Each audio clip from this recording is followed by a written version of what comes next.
कहे जाते हैं। यानी हम पूरा श्लोक पढ़ने पे ऐसा मालूम होता है कि ये यानी ये श्लोक ऐश्वर्य गुण का निरूपण कर रहा है। लेकिन जैसे हम जो पिछले श्लोक में जैसे देखते हैं तो वहाँ पे एक पद ही ऐसा आता है कि वो ऐश्वर्य गुण का निरूपण कर रहा है, लेकिन बाकी ऐसा आभास हो रहा है कि वो नहीं है। जैसे कि छठे श्लोक में अगर हम देखें तो यानी वहाँ पे आता है कि नमोस्तु यमने सदा तव चरित्रम अत्यद्भुतम न जातु यम यातना भवति ते पय पानत यमोपि भग्नि सुतान सुतान कथमो अंति दुष्टान अपि प्रियो भवति सेवनात् तव हरेरता गोपिका। अब ये जो लास्ट पंक्ति है वही यानी ऐश्वर्य गुण का निरूपण कर रही है। अभी उसको पूर्व की जो पंक्ति है उसको फिर इसमें कैसे हम करें, या फिर ऐसे समझे कि ये श्लोक के यही पद ऐश्वर्य गुण का निरूपण कर रहा है, ऐसे समझे कि कैसे जीजिए।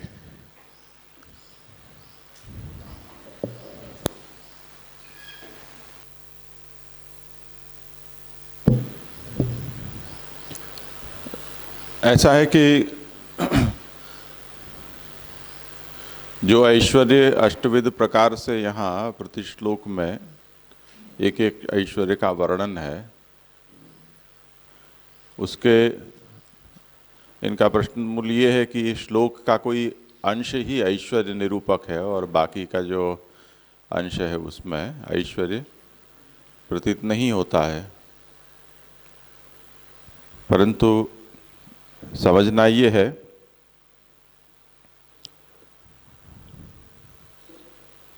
कि जैसे इन्होंने उदाहरण दिया छठे श्लोक का, प्रियो भवति सेवनात् तव हरेर यथा गोपिका।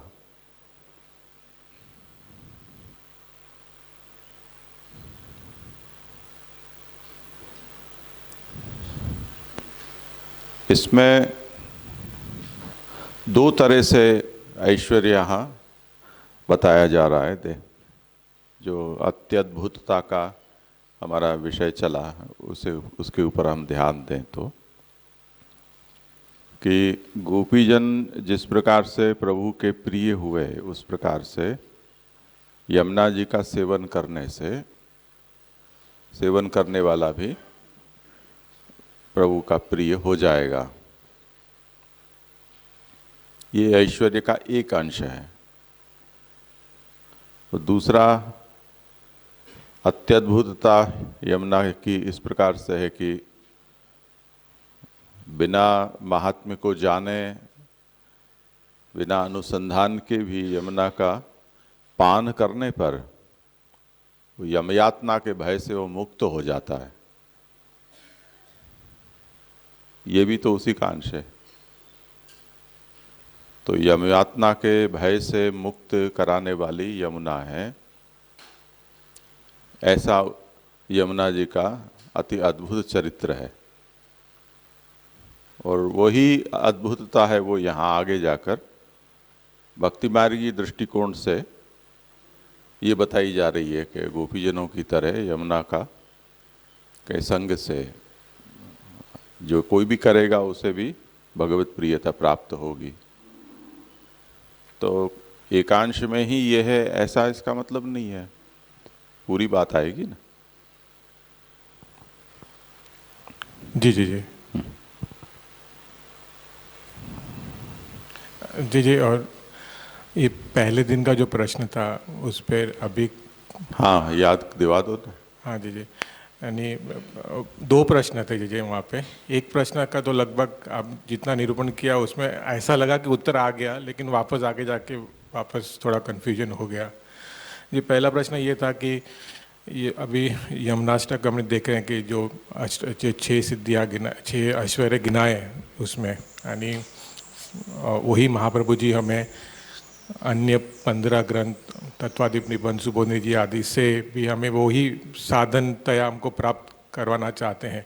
यहाँ पे तो प्रमेय से यमुना जी हमको प्रदान कर रही है, वहाँ पे महाप्रभु जी हमको प्रमाण यानी प्रमेय का बोध करा के वहाँ पे वो प्रदान करना चाहते हैं। तो फिर यमुनाष्टक की संगति अन्य ग्रंथों से कैसे करें, जी खाली समझने के लिए कि यमुनाष्टक अगर नहीं होता तो क्या फ़र्क पड़ता। समझने, ऐसा नहीं कह रहा हूँ कि नहीं होना चाहिए, बस समझने के लिए कि अगर यमनाष्टक नहीं होता तो ऐसे भी बाकी के जो महाप्रभु जी ने ग्रंथ निरूपित किए हैं उससे तो ये मिल ही जाते हैं, अगर हम महाप्रभु जी के सिद्धांतों का पालन करते। क्योंकि यहाँ पे देखा हमने जब पूर्व श्लोक में कि यानी जल का पान करने से ही उनको भाव न होने पर भी उनको यमुना जी प्रभु की प्रिय बना देते हैं हमें। तो वही महाप्रभु जी ने तो एक लंबी चौड़ी प्रक्रिया बताई, श्रवण कीर्तन स्मरण आदि से हम आगे बढ़ेंगे तब यानी प्रेम भक्ति उत्पन्न होगी और हम प्रभु के प्रिय बनेंगे। तो यहाँ पर प्रमेय बल से ऐसा प्रदान कर रहे हैं। तो बस ये संगति देखनी थी कि हम यमुनाष्टक को बाकी के ग्रंथों से कैसे संगत करें, क्योंकि महाप्रभु जी के अगर कोई सिद्धांत का पालन नहीं कर रहा है तो उसके लिए तो यमुनाष्टक एक प्रकार से निरर्थक ही कहलाएगा। अगर वो विपरीत आचरण कर रहा है और यमुनाष्टक भी कर रहा है तो फिर कैसे। एक ये था जी। और दूसरा वही कि महाप्रभु जी ने इतनी सुंदर स्तुति करी है तो यानी हम अब जब झारी जी भरते हैं तभी यमुना जी को हम याद करते हैं।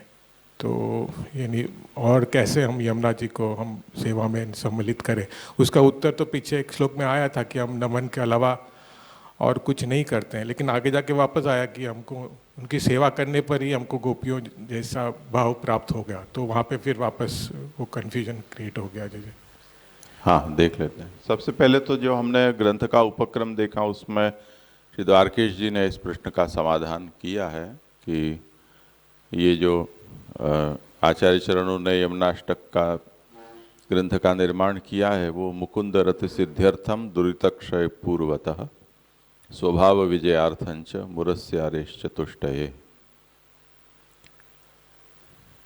इसलिए और कृष्णस्य निरपेक्षत्वादिति स्वान्ते विचार्य ही अधिकारस्य सिद्ध्यर्थम यमुनाष्टकम उज्जगौ। ये जो 3-4 कारिकाएं हैं वहाँ आपने अपने ग्रंथ के संगति बताई है। तो वहाँ जो जो भी प्रयोजन आपने बताए हैं वो प्रयोजन श्री यमुना जी के स्वरूप ज्ञान से उनकी कृपा प्राप्त करके और सिद्ध होते हैं। दूसरा ये है कि जैसे हम ये समझें कि पुष्टि मार्ग महाप्रभु ऐसा आज्ञा करते हैं कि मैं कोई नई बात नहीं कह रहा हूँ, जो शास्त्र में गूढ़तया निरूपित है उसी को मैं आपको कह रहा हूँ। तो ऐसा तो नहीं है कि शास्त्र में पुष्टि मार्ग का निरूपण नहीं है, निरूपण होते हुए भी उसको मार्ग के रूप में कोई पहचान नहीं पाया तो मैंने उसको मार्ग के रूप में प्रकट कर दिया है। उस दृष्टि में फिर महाप्रभु की भी कोई उपयोगिता सिद्ध नहीं होती है, क्योंकि हम काल के विचार से सोचें तो प्रभु का जो अवतरण हुआ और प्रभु स्वधाम पधारे वहाँ से लेके और महाप्रभु का प्राकट्य हुआ, इस बीच के काल में क्या किसी ने कृष्ण भक्ति की ही नहीं थी? क्या किसी को भगवत प्राप्ति ही नहीं हुई? कोई पुष्टि जीव उस कालखंड में था ही नहीं, ऐसा तो हम नहीं कह सकते हैं। पहले भी थे, आचार्य चरण प्रकट हुए उस काल में भी, और अब भी ऐसे सैकड़ों कृष्ण भक्त होंगे कि जो महाप्रभु के नाम तक को जानते न हो। तो ये प्रभु की कृपा जिसके ऊपर है, वो कृपा के द्वारा प्रभु जिनका उद्धार करना चाहते हैं वो स्वतंत्रतया भी प्रभु ऐसा कर सकते हैं, उनको भक्ति देकर। पर महाप्रभु को प्रभु ने प्रकट किया है और उनके द्वारा अगर किन्हीं जीवों का उद्धार आप चाहते हैं तब उस स्थिति में उन जीवों के लिए भले ही उनको ये पता हो कि नहीं कि प्रभु की क्या इच्छा है, पर उन जीवों को बिना महाप्रभु के भगवत प्राप्ति संभव नहीं है। तो जैसे वो दामोदर दास के प्रसंग में आता है कि उनको वो पत्र मिला कि जिसको जो पढ़ ले उसे आप गुरु कहना, और महाप्रभु जब उनको प्राप्त हुए तब उनको वैसे ही प्रतीति हुई कि यही वो हैं जो मेरा उद्धार कर सकते हैं। पर महाप्रभु ने सामने से वो पत्र मंगवाया और वो बेदक रहे थे कि नहीं, कि अब इसकी क्या कोई आवश्यकता नहीं है कि आप इसको सॉल्व करो। पर फिर भी उन्होंने आग्रह रखा, क्योंकि जो प्रणाली आचार्य चरणों को मतलब भगवान ने कही थी वो पूरी होनी चाहिए। तो जहाँ आचार्य द्वारा अंगीकार प्रभु आवश्यक मानते हैं, उनको मध्य में उनकी आवश्यकता रहती है। इसी तरह श्री यमुना जी के द्वारा जिनका उद्धार अभिलषित है, उनके लिए श्री यमुना जी द्वारा इस मार्ग में आगे बढ़ना ये आवश्यक हो जाता है।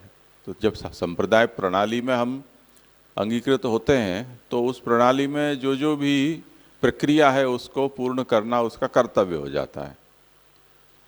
स्वतंत्र प्रणाली से जुड़ते हैं तो कोई आवश्यक नहीं है। तो ये आवश्यकता इस तरह से भी है। दूसरी बात ये है कि जैसे आज ये प्रश्नोत्तर है, उसमें कौंडिन्य और गोपिका जनों को गुरु कहा, ऐसा वहाँ आता है निरूपण। वो गुरुत्व केवल त्याग में ही है और किसी अंश में गुरुत्व नहीं है। संन्यास के अर्थ में ही उनको गुरु कहा है। गलती से भी यदि दूसरे संदर्भ में उनको गुरु मान लोगे तो मारे जाओगे। वो गुरुत्व यमुना जी को ही मान सकते हैं, क्योंकि वैसा निर्गुण भाव और निर्गुण चरित्र और किसी भक्त में नहीं हम पा सकते हैं। वो भले ही कितने ही उत्कृष्ट क्यों ना हो, तो हमारा आदर्श बनने के काबिल वो नहीं है, या हम उनको आदर्श बनाकर भगवत प्राप्ति कर सकें ऐसी हमारे अंदर सूझबूझ हो, ऐसा संभव नहीं है। तो जैसे तामस भक्त हैं उनको उत्तम फल की प्राप्ति हुई, प्रभु का संसर्ग प्राप्त हुआ। यमुना यशोदा जी को हम किस कोटि में रखेंगे? हमको वहाँ गुरु नहीं कहा है, क्योंकि अगर गलती से भी उनको गुरु कह दें भक्ति मार्ग के और लांबा साथे टूको जाए मरे नहीं तो मांदो था, ऐसी स्थिति हो जाती है। क्योंकि हम फिर वो यशोदा बन के और कब ठाकुर जी के ऊपर कैसा आचरण कर दें तो कोई भरोसा नहीं। तो वो आदर्श नहीं बन सकते हैं। वो लीला में उनका हम स्मरण कर सकते हैं, उनके प्रति हम अहोभाव रख सकते हैं, वो सब बात सही है, परंतु आदर्श नहीं बना सकते। इसलिए उन सभी प्रकार के जो हैं सात्विक, राजस और तामस, सभी प्रकार के लीलास्त भक्त हैं, उनमें से किसी को भी यहाँ स्मरण नहीं करके और श्री यमुना जी का ही जो निर्गुण भाव वाले हैं, जिनका बहुत ज़्यादा पार्टिसिपेशन या वर्णन उपलब्ध शास्त्र में नहीं होते हुए भी उनको यहाँ आदर्श के रूप में स्तुति की गई है, क्योंकि वो बंदी मुट्ठी लाख की खोल दी तो खाक की, ऐसा है।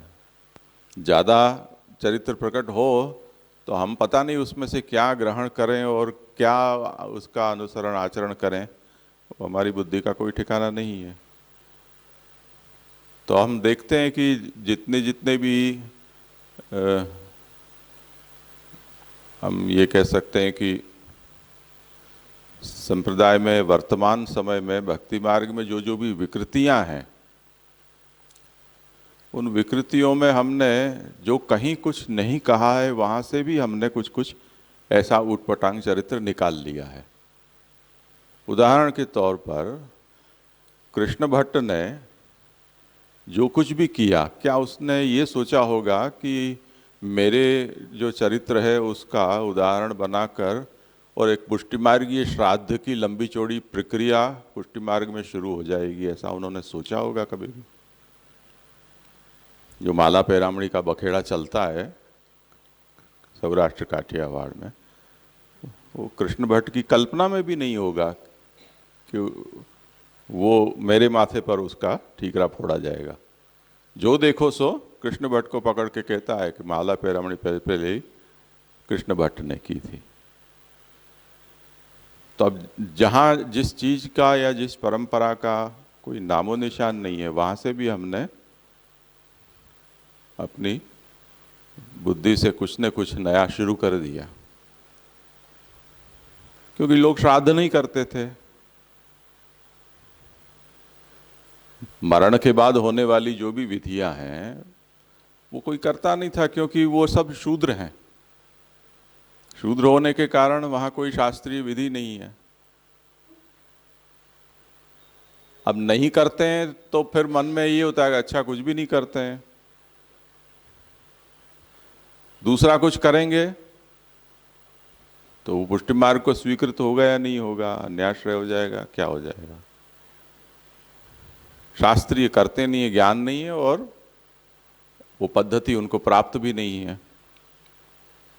तो चलो पुष्टि मार्गी श्राद्ध बना लेते हैं एक नया बैठकर। तो माला पेरामणी नाम से एक पुष्टि मार्गी श्राद्ध बना लिया और चालू हो गया। अब उसको फिर शास्त्रीय भी सिद्ध कर रहे हैं और भक्ति मार्गी भी सिद्ध कर रहे हैं। तो जहां जिसका कोई मूल नहीं है वो उसको इतना बड़ा फैला के वटवृक्ष बना दिया है। इस तरह से श्री यमुना जी जैसे जो निर्गुण भक्त हैं उनको यहाँ आदर्श के रूप में स्थापित किया है कि जिसमें से कि हमारी बुद्धि को कम से कम उपद्रव करने की प्रेरणा मिले। तो इस आशय से यहाँ श्री यमुना जी को हमें समझना चाहिए और ये एक अच्छी बात है। एक दूसरा ये भी कारण है कि जैसे नारद हैं और सब जगह हम देखें तो राम पंचायतन होती है। लक्ष्मण जी, सीता जी, हनुमान जी, भरत शत्रुघ्न, ऐसा लंबा चौड़ा परिकर वहाँ दिखता है। महादेव जी का देखें तो वहाँ भी परिकर दिखता है। पार्वती, कार्तिकेय, गणेश, नंदी, चूहा और सांप और सब जगह परिकर, या जिसको आवरण देव कहते हैं या अंग देवता भी कहा जाता है, वो सब होता है। अब हम स्वामिनी जी श्री राधिका जी के नाम का स्मरण करके बहुत कुछ करते हैं, पर भागवत उसके बारे में चुप है कि वो गूढ़ है तो गूढ़ ही रहने दो। तो वहाँ उन्होंने कुछ नहीं किया। तो हमने जैसे तैसे कहीं से खींच खांच के और स्वामिनी जी को फिर से बड़ी लाइट में ला दिया। सेवा में भी पधार गए, राधाष्टमी भी मनने लग गई, उसके पद कीर्तन भी हो गए। श्री गोसाई जी ने उसके स्तोत्र आदि भी प्रकट किए हैं। और फिर तो भावना वालों ने कोई कसर नहीं छोड़ी, सब तरह की सब भावनाएं भी प्रकट हो गई, उसके अनुसार सेवा प्रणाली भी आ गई। अब भागवत को भागवत मूली का सेवा प्रणाली का अपने यहाँ है, इसलिए गुरु के लक्षण में श्री भागवत तत्वज्ञ कहा गया है। तो जिस भागवत में हमें श्री स्वामिनी जी का ऐसा कोई संदर्भ नहीं मिलता है, ऐसी कोई प्रकट लीला स्वामिनी जी की वहाँ हमें दिखलाई नहीं देती है, फिर भी भागवत मूलक जो संप्रदाय है, भागवत मूलक जो सेवा प्रणाली है, उसमें भी स्वामिनी जी का कितना लंबा चौड़ा क्रम हमारे यहाँ प्रकट हो गया। क्योंकि उसके बिना हमारी यानी भक्ति मार्ग में, योग मार्ग हो, उसमें कम से कम ध्यान का पदार्थ सीमित हो, जितना कम उतना ध्यान धरता को अच्छा लगता है। भक्ति मार्ग में ये है कि जैसे जैसे मनुष्य उसमें प्रवृत्त होता है, उसमें उसका विस्तार की अपेक्षा उसको बढ़ती जाती है। तो अकेले ठाकुर जी फिर उनको पर्याप्त नहीं लगते हैं, नहीं और कुछ होना चाहिए। तो जिनके यहाँ ठाकुर जी अकेले ही प्रकट हुए थे और सेवा में बरसों से विराजते थे, वो भी न जाने कहाँ से स्वामिनी जी खोज कर और लाए और पधरा दिए कि भाई ये राधा कृष्ण कुंड में से प्रकट हुए हैं, कोई कहते कि गुंजावन में से प्रकट हुए हैं। ऐसे कर करके वो सब स्वामिनी जी युगल स्वरूप हो गए। अब महाप्रभु तो ये कह रहे हैं कि हम जब श्री कृष्ण कहते हैं तो वो स्वामिनी रहित होते ही नहीं है। तो जहाँ विराज रहे हैं वो स्वामिनी सहित ही हैं। अच्छा सहित ही है ना, तो अब दर्शन तो होने चाहिए ना, तो खोज कर लाओ कहाँ है वो। हमारे यहाँ मदन मोहन जी विराजते हैं तो अहमदाबाद वाले कहते हैं कि उनकी स्वामिनी जी हमारे यहाँ है, बारात लेकर आओ तो हम वो स्वामिनी जी दें। ऐसा 60-70 साल पहले की ये एक भक्ति भरी एक मजाक है जो वो करते थे नटवर गोपाल, कि हमारे यहाँ आपके स्वामिनी जी विराजते हैं और बारात लेकर आओ। तो हम तो श्री मदन मोहन की सेवा करते हैं, तो स्वामिनी जी सहित ही विराजते हैं हमेशा। तो फिर हम कभी बारात लेकर नहीं गए, उसकी ज़रूरत नहीं महसूस हुई। पर जिन जिन को ऐसा होता है तो कह कि नहीं ये कुछ कम है, अच्छा विराज रहे हैं। तो अब जयंती उत्सव कैसे मनाएंगे, तो शालिग्राम जी के बिना तो संभव नहीं है, क्योंकि वो तो ठाकुर जी जो मूल सेवा में विराजते हैं वो सब वस्त्र श्रृंगार आभूषण उत्सव के बड़ी मुश्किल से अभ्यंग हुए होते हैं और इतने सब आभूषण धरे हुए होते हैं, घंटों भर तक वो श्रृंगार की सेवा चलती है। अब जयंती में फिर पंचामृत करा दो और दूसरे 1.5-2 घंटा और लग जाएं, तो कब तो जयंती मनाई जाएगी। तो अब शालिग्राम जी पधराओ, तो शालिग्राम जी आ गए। अब गोवर्धन पूजा करनी है, गिरिराज जी भी चाहिए, अब गिरिराज जी लाओ। महाप्रभु जी भी चाहिए, उनके द्वारा आए हैं तो उनको भी लाओ। अब जिनको भांग पीनी है उनको ये सब कम लगते हैं कि नहीं दाऊ जी और लाओ, क्योंकि हम भांग कैसे पिए। तो भांग पीने के लिए दाऊ जी, आरोगाने के लिए, सेवाकर्ता को भांग पिलाने के लिए दाऊ जी पधारते हैं। तो एंडलेस है ये। अब जहां जहां प्रकट रूप से स्वामिनी जी नहीं विराजते वहां भावना जी के रूप में विराजते हैं, मूढ़ा जी कहते हैं उसको। बांस की एक छबड़िया होती है जिसमें सभी 16 श्रृंगार वस्त्र सुहाग टिपारी ये सब होती हैं और वो शैया के पास रहती हैं। वो नवनीत प्रिय जी के जन्धावन वाले प्रसंग में ये बात आती है कि नवनीत प्रिय जी ने जिद की कि नहीं अब तो मैं आपके साथ ही पढ़ूंगा। तो महाप्रभु जी ने कहा कि अब मैं मूढ़ा जी के रूप में सदा आपके साथ ही शैया मंदिर में विराजता हूँ। तो अब वो सभी जगह जहाँ जहाँ भी प्रकट स्वामिनी जी स्वरूप नहीं है वहाँ वहाँ उस रूप में स्वामिनी जी विराजते हैं। अच्छा अब ये तो आ गए, तो ये जो ये यूथ वाले यहाँ हैं उनका क्या होगा। तो अब वो परिकर भी लाओ और माला धराते हैं उसमें कि ये चंद्रावली जी की है और ये ललिता जी के हैं, इस तरह से। अब वो फिर श्रीअंग में धरते हैं, भोग समय बड़ी हो जाती है, अनवसर के वक्त बंटा में, अनवसर में दोपहर के अनवसर में यहाँ विराजती हैं, फिर शयन के अनुसार में शैया जी में वो बंटा के रूप में विराजते हैं। अब ये ठीक बात है कि फूल की माला है तो फिर दूसरे दिन बड़ी हो जाती है तो उनका विसर्जन हो जाता है। अभी तक किसी को ये दिमाग में फितुर सूझी नहीं है, वो यूथ भी वहाँ मूर्ति आकार में किसी को पधराने हो तो वो कर सकता है। तो अब क्या है कि ये हमारी समस्या है कि हम कृष्ण एव तात्पर्यम, वो हमें पचता नहीं है, वो विस्तार पूरे हमको चाहिए, वो हमारी समस्या है। व्यवस्था की या सिद्धांत की जो रीति बनाई है उनकी ये समस्या नहीं है, वो तो बहुत स्पष्ट है। एक साधे सब सधे, सब साधे सब जाए, वो सिद्धांत है। तो हम लोगों ने फिर ये क्रम बढ़ाया है। ठाकुर जी एक विराजते थे, चलो अब ये तो दूसरे स्वरूपों की बात हुई है जिनको परिकर हम कह सकते हैं, पर अकेला लगता है, सूना सूना लगता है ठाकुर जी को देख के, अकेले विराज रहे हैं। तो छगन मगन प्यारे लाल कीजिए कले वो हम बोलते हैं तो देखो छगन ही है, मगन तो है नहीं। तो एक आध दो और ठाकुर जी विराजते हों तो अच्छा भरा भरा लगता है घर। तो मगन और लिया है, यहाँ आलोल में भी है, सगन वगन दोनों हो गए। तो पुराने समय में एक ये ट्रेंड चला था कि ऐसे ही सिंहासन भरा पड़ा हो, 10 15 20 25 स्वरूप विराजते हो ऐसे। तो ठाकुर जी भी कम पड़ते हैं,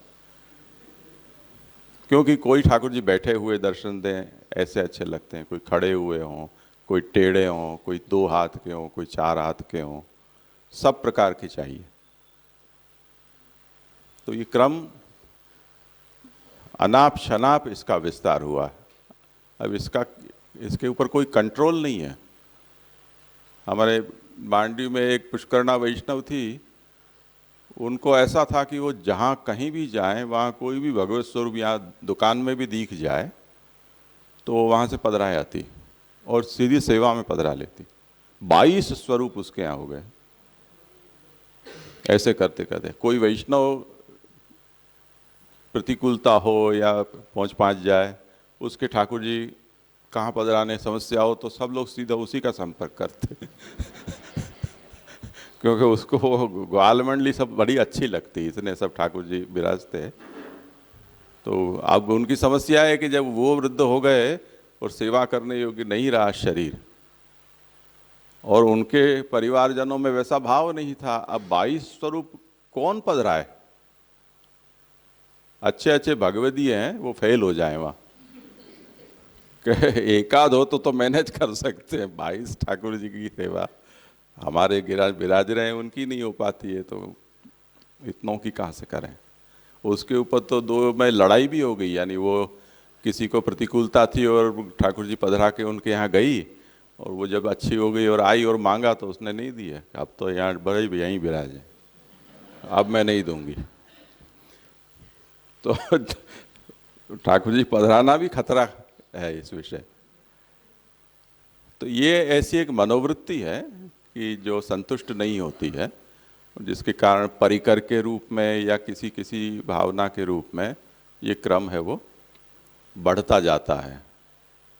इसलिए सेफ महाप्रभु ने श्री यमुना जी को समझा, पर जैसे इन्होंने मास्टर जी ने पूछा कि जो यमुना जी ऐसे हैं निर्गुण, और स्नान और पान के अतिरिक्त यमुना जी का और कोई लीला में कुछ उपयोग नहीं हुआ है, फिर भी वो लोटी में घुस गए और मंदिर में सिंहासन पर विराज गई, और चुनरी भी धर रही हैं और श्रृंगार भी धर रही हैं, और जहाँ कहीं यमुना जी की सेवा नहीं बताई गई उनकी सेवा भी वो कर रही हैं।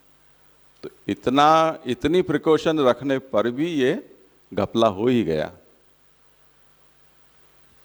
तो ये सब हमारी खड़ी की हुई समस्या है। यमुना जी भी थोड़ी प्रसन्न होती होंगी इनसे, वो भी कहती होंगी कि ये क्या कर दिया तुमने, मैं किस लिए थी और मेरा क्या स्वरूप बना दिया ऐसे। तो इनके प्रश्न के उत्तर में बस हमें यही समझना है कि यहाँ जो शुद्ध स्वरूप में यमुना जी का स्वरूप वर्णित जो किया जा रहा है यमुनाष्टक में, उसको अच्छी तरह से समझकर हमें उनका स्मरण करना है, और उनकी ऐसी कृपा की आकांक्षा रखनी चाहिए कि वो हमें पुष्टि प्रभु के चरणों में उनकी सेवा में प्रेरित करें, ये सब उपद्रव से बचाएं।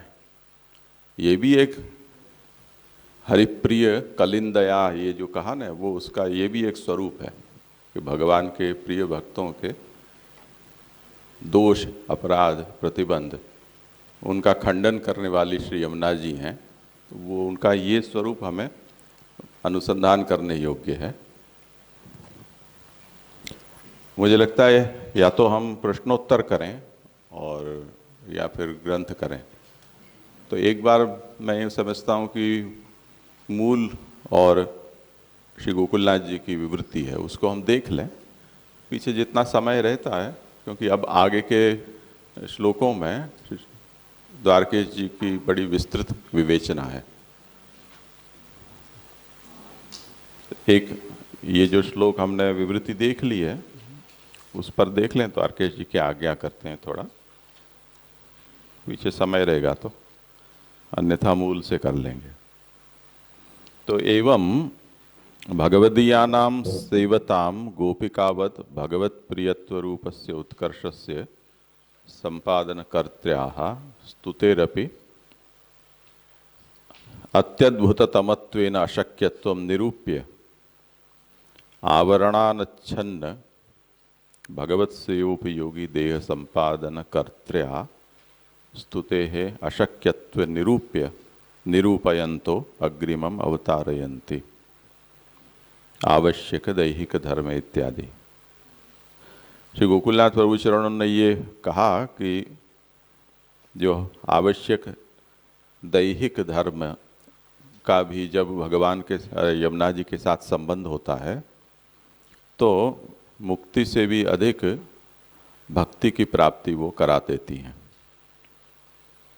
तब फिर यमुना जी के संसर्ग से यमयातना नहीं होती है, इसमें कहना ही क्या है, ऐसा निरूपण हुआ। उसे समझाते हैं। भगवदीयानाम सेवताम, जो भगवदीय श्री यमुना का सेवन करते हैं, गोपिकावत गोपीजनों की तरह, वो भगवत प्रियत्व रूपस्य उत्कर्षस्य संपादन कर्त्र्याः, वो भगवान के प्रिय बनाने वाली श्री यमुना है, ऐसा उत्कर्ष यहाँ बताया। तो स्तुतेरपि अत्यद्भुततमत्वेन अशक्यत्वम, ऐसी यमुना का की स्तुति कर पाना अत्यद्भुत होने के कारण शक्य नहीं है, ऐसा निरूपण इससे पहले किया। उसके बाद आवरणानाच्छन्न भगवत सेवोपयोगी देह संपादन कर्त्या, श्री यमुना जी का ये भी एक ऐश्वर्य है कि वो भक्तों को अनावृत भगवान की यानी साक्षात भगवत सेवोपयोगी देह का संपादन करने वाली हैं। ऐसे श्री यमुना जी की स्तुति करना अशक्य है। इस बात का निरूपण अब आगे के श्लोक में किया जा रहा है, जिसका निरूपण श्री गोकुलनाथ जी ने विवृत्ति में किया है। इसलिए द्वारकेश जी आज्ञा करते हैं कि अतः परम प्रभु चरणाज्ञप्ता नाम श्री गोकुलनाथा नाम लेखा। इसके बाद श्री गोकुलनाथ प्रभु चरणों ने ये टीका लिखी है श्री गोसाई जी की आज्ञा से। इसमें जो मूल में आवश्यक दैहिक धर्म ऐसे शब्द का प्रयोग है, तो आवश्यक दैहिक धर्मों का श्री यमुना जी के साथ संबंध है, इसका क्या मतलब है, उसे समझाते हैं कि अवश्यम भवः आवश्यकः, जो जिसका होना निश्चित है उसे आवश्यक कहा जाता है, और जो देह के ऐसे जो धर्म के जिनका होना आवश्यक है वो आवश्यक देह धर्म कहे जाते हैं। तो आवश्यक देह धर्म क्या होते हैं, उसके संबंध में भागवत के प्रमाण से कहते हैं कि देहांतरम अनुप्राप्त प्राक्तनम त्यजते वपुः, पुराने शरीर को छोड़ना और दूसरे शरीर को प्राप्त करना, ये देह के आवश्यक धर्म कहे जाते हैं।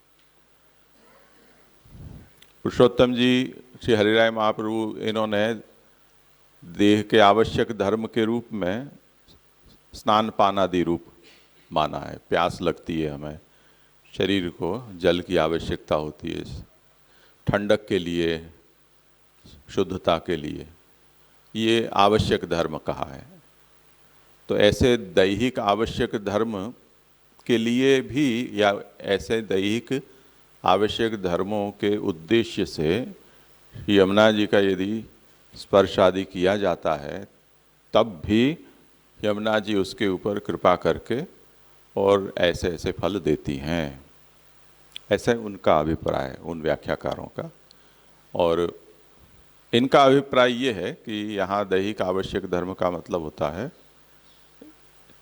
पुराने देह को छोड़ना और नए देह को ग्रहण करना। तो अब वो क्या है, तो उस पर यहाँ ये जो तनु नवत्व है कि जो श्री यमुना जी से जिसका देह जुड़ता है उसे श्री यमुना जी तनु नवत्व प्रदान करती हैं। वो तनु नवत्व का मतलब पुराना देह है उसको निवृत्त करा के और नूतन देह उन्हें प्राप्त करा देती हैं, ये इसका तात्पर्य होता है। तो वो समझाते हैं कि तस्मिन्नपि सुरतश्रम जलजया त्वया संबंधे सती। ये जो श्री यमुना जी हैं जिनके भीतर गोपीजनों के साथ प्रभु जल क्रीड़ा करते हैं और उस जल क्रीड़ा के कारण जो उनके शरीर से श्रम जलाणु भी वो स्मरश्रम का जल है, वो जब कणों में के रूप में बाहर प्रकट होकर यमुना के जल में मिलता है, तो ऐसे प्रभु के श्रीअंग से निकले हुए उस जल के संसर्ग वाली श्री यमुना होती है। और त्वया संबंधे सती, ऐसी श्री यमुना के साथ जब देह का संबंध होता है तब मुक्तिम ददाति करहिचित स्मन भक्ति योगम इत्युक्त रीतिक भक्ति लाभो यत्र तत्रत्यानाम तथा भवने कस संदेह। तो भगवान मुक्ति देते हैं पर भक्ति नहीं देते हैं और लोगों को, पर श्री यमुना के साथ जिसका ऐसे देह का संबंध हो जाता है उनको भक्ति का लाभ मिल जाए उसमें शंका ही क्या है। तो तात्पर्य ये है कि जिस यमुना के जल में प्रभु की जल क्रीड़ा के कारण उनका संसर्ग प्राप्त है, ऐसे यमुना जल के साथ जब हमारे देह का संसर्ग होता है तब फिर वो भी भक्ति देने वाला हो जाता है। तो जो वहाँ रहते हैं ऐसे लोगों को इस तरह का उत्तम लाभ प्राप्त हो उसमें क्या संदेह है, ये कैमुतिक न्याय कहा। तो तया यथा कथंचित देशिकेपि संबंधेपि श्री कृष्णे रति सुलभा इति सूचितम। तो कृष्ण में रति उनकी सुलभ हो जाती है। अतएव नित्य लीला स्थानावृत वस्तु दर्शनाद्यर्थम प्रार्थ्यते तव इति तव सन्निधौ तनोर्नवत्वम लीलोपयोगी नूतन देह संपत्ति रस्तु, मूल में ये कहा है। तो जब श्री यमुना जी में ये सामर्थ्य है इसलिए अब आगे की प्रार्थना कर रहे हैं कि केवल इतने से हम संतुष्ट नहीं हैं, आपकी सन्निधि में हमारे तनु का नवत्व भी हो जाए जिससे कि हमारा देह है वो लीलोपयोगी हो जाए और नित्य लीला में जो सभी लीला परिकर सहित भगवान के साक्षात दर्शन और सेवन का अधिकार योग्यता हमें प्राप्त हो। पूर्वोक्त धर्मवत्याः तव सन्निधौ,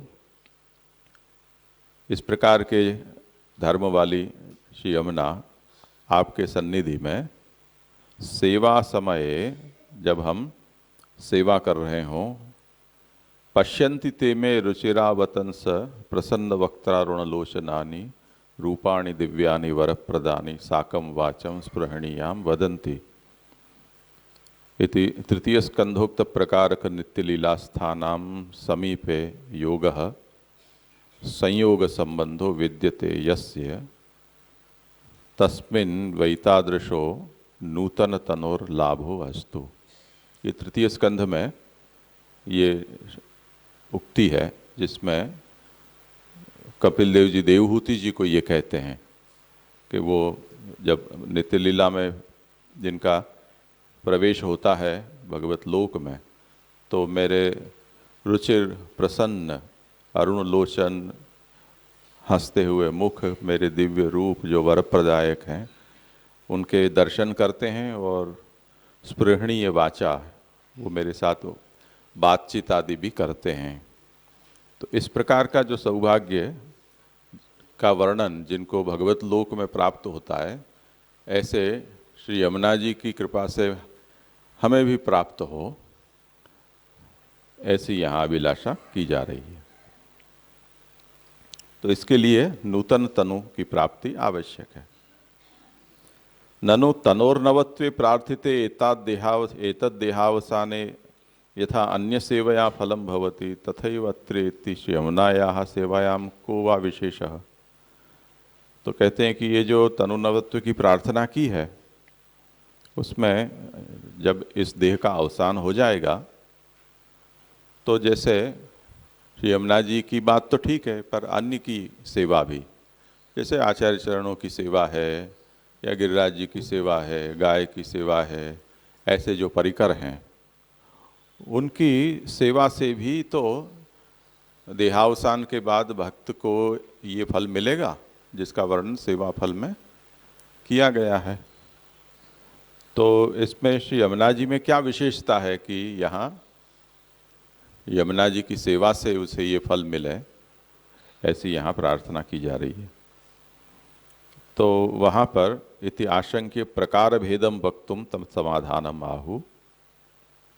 प्रकार देखे कि एतेन पूर्व देह निवृत्ति सूचिता, ये श्री गोकुलनाथ जी ने व्याख्या की, उसका विवरण अब करते हैं कि यहाँ तनुनवत्व और लीलोपयोगी नूतन देह संपत्ति मुझे हो, ऐसा जो कहा है उससे पूर्व देह की निवृत्ति यहाँ कही गई है। तो अब पूर्व देह की निवृत्ति का क्या मतलब है, ये पारुल का भी प्रश्न था। तो कहते हैं कि तनोर नवत्व प्रार्थनेन पूर्व शरीरस्य लीलानुपयोगी देहस्य निवृत्ति ही नितराम वर्तनम। जब भक्त तनुनवत्व की प्रार्थना करता है तो उसका मतलब ये हुआ कि जो पहले वाला जो शरीर है या विद्यमान वर्तमान जो शरीर है वो लीला के लिए उपयोगी नहीं है, तभी तो वो उसको नूतन की अपेक्षा करता है, तनुनवत्व की। तो जो वर्तमान देह है उसकी निवृत्ति होनी चाहिए, ये उसका गर्भित आशय है। तो लीला अनुपयोगी देहस्य निवृत्ति ये होनी चाहिए। निवृत्ति का मतलब है निर्गता वृत्ति ही, ये भी निवृत्ति है, और नितराम वृत्ति ये भी होती है। तो ये संस्कृत बड़ी चमत्कारिक भाषा है, कुछ भी अर्थ निकल सकता है। तो जो नी उपसर्ग है वो निस निर, ये दोनों ही का ही वहाँ उपसर्ग के रूप में प्रयोग होता है। प्र परा अप सम निस निर। तो अब ये निस भी है और निर भी है, और दोनों ही जब जुड़ते हैं तब केवल नी रहता है, न तो रेफ रहता है और न सकार का रहना आवश्यक है। तो अब यहाँ क्या तात्पर्य है, नितराम तात्पर्य है या निर्गमन तात्पर्य है? पीछे का शब्द तो वृत्ति है, तो वृत्ति के आगे नी लगने पर एक अर्थ होता है न रह जाना, यानी अस्तित्व का नाश, निवृत्ति, और दूसरा अर्थ होता है नितराम वृत्ति, अच्छी तरह से वहां स्थिर हो जाना। तो ये तो बड़ा ही विरोधी अर्थ होता है, पर वो दोनों अर्थ निकलते हैं। तो द्वारकेश जी ये कहते हैं कि ये प्रकरण का विचार करने पर जो निरूपण हो रहा है उससे ये तात्पर्य है कि पूर्व शरीर की निवृत्ति, यानी वो शरीर चला जाए और नया शरीर मिले, ऐसा यहाँ नहीं कहना चाहते हैं। ये कहना चाहते हैं कि पहले वाला भी चंगा मंगा रहे और उसमें कुछ ऐसा परिष्कार हो जाए, कायाकल्प हो जाए कि वो अलौकिक दिव्य लीलोपयोगी बन जाए, ऐसा तात्पर्य। इसलिए सत्ता सूचिता न तु नाशः, पूर्व शरीर की सत्ता ही यहाँ कही गई है, उसका नाश हो ऐसा नहीं कहा जा रहा है। अन्यथा नवतनुत्वत्वं प्रार्थितम स्यात्, यदि पूर्व शरीर का नाश अभिलषित होता तो नवीन तनु की प्राप्ति की वहाँ आकांक्षा की गई होती, तनु का नवत्व नहीं प्रार्थित किया होता तो पूर्वी शरीर का नाश तो हमारे आपके सबके हाथ में है, जब चाहो कर सकते हैं, उसमें कौन सी बड़ी बात है। जो कठिनाई है वो विद्यमान शरीर में नवत्व लाना, ये एक नई बात है ना। पुराना हो गया फेंक दो, जैसे हम कपड़े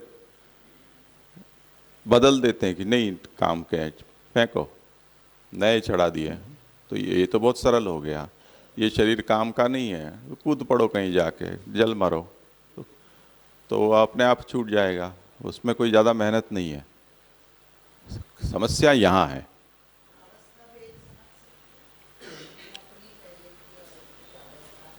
नहीं, अभी पूरी थोड़ी हुई है टीका। हाँ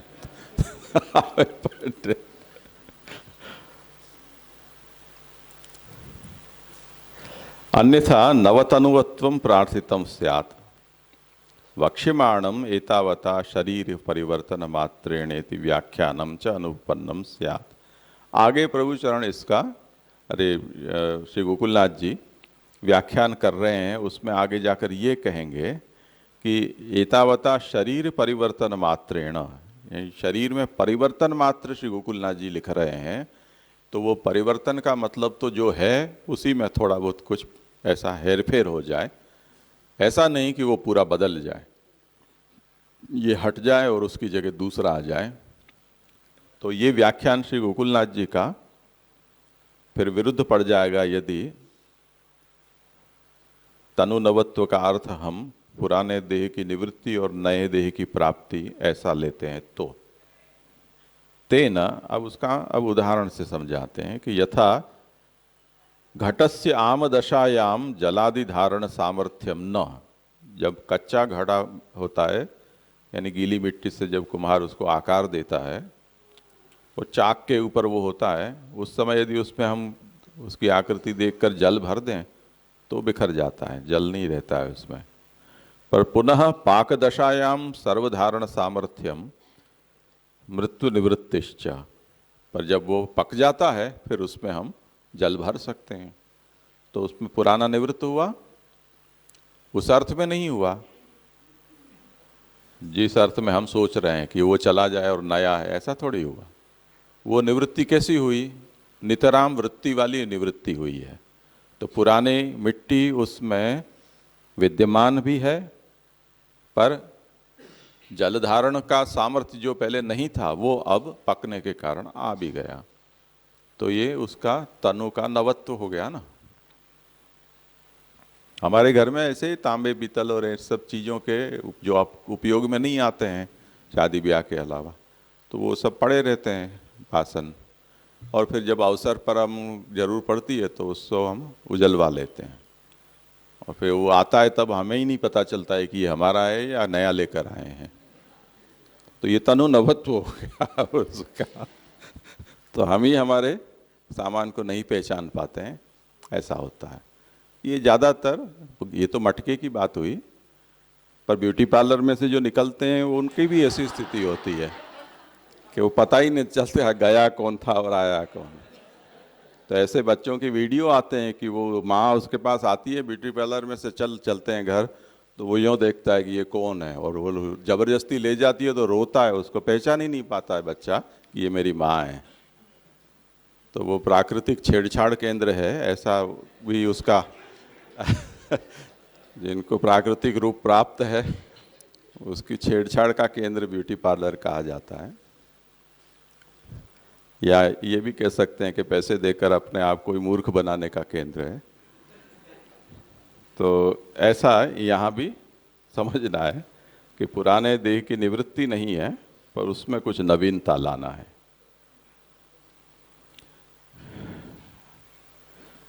तथैव अत्र लीलास्थ जीवानां पुष्टि मार्गे स्थितानां श्री यमुना संबंधात् अर्वाक आम घटवत भगवत लीला दर्शनादि सामर्थ्यम नास्ति। जो उदाहरण को अब यहाँ घटित कर रहे हैं कि जो लीलास्थ जीव हैं, पुष्टि मार्ग में जो स्थित हैं, उनका श्री यमुना के साथ संबंध होने से पहले मानो कि वो कच्चा घड़ा है, ऐसा उनका स्वरूप है। और उसके कारण प्रभु की लीला के दर्शनादि सामर्थ्यम उनमें नास्ति, वो नहीं देख पाते हैं। पर श्री यमुना संबंध हेतु कृपया तनुनवत्वे जाते पक्व घटवत लीला दर्शनानुभवादि विषयकम सामर्थ्यम उत्पद्यते। पर श्री यमुना जी का संबंध होने के बाद जैसे मटका पका दिया तो उसमें जलादि धारण किया जा सकता है, उस तरह से इन जीवों में भी प्रभु की लीला के दर्शन आदि का सामर्थ्य प्रकट हो जाता है।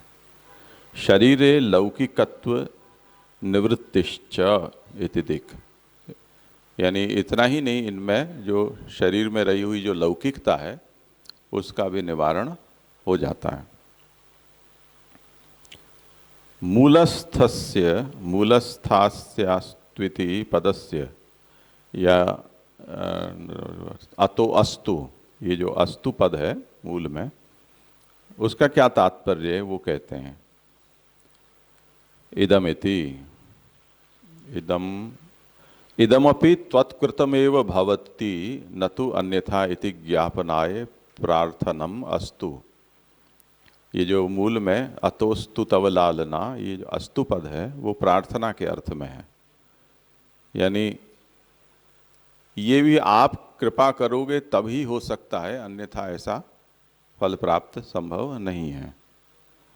ऐसी प्रार्थना यहाँ क्यों कर रहे हैं, वो कहते हैं कि ये इसी अर्थ में उसका तात्पर्य है कि हीन मध्यमानामपि उत्तमाधिकार्युपयुक्त अलौकिक सामर्थ्य रूप फल संपादन कर्त्र्याः तव कृपैव दुर्लभा तस्यांतु सत्याम न किमपि दुर्लभतमम इति वदन आहु एतावता।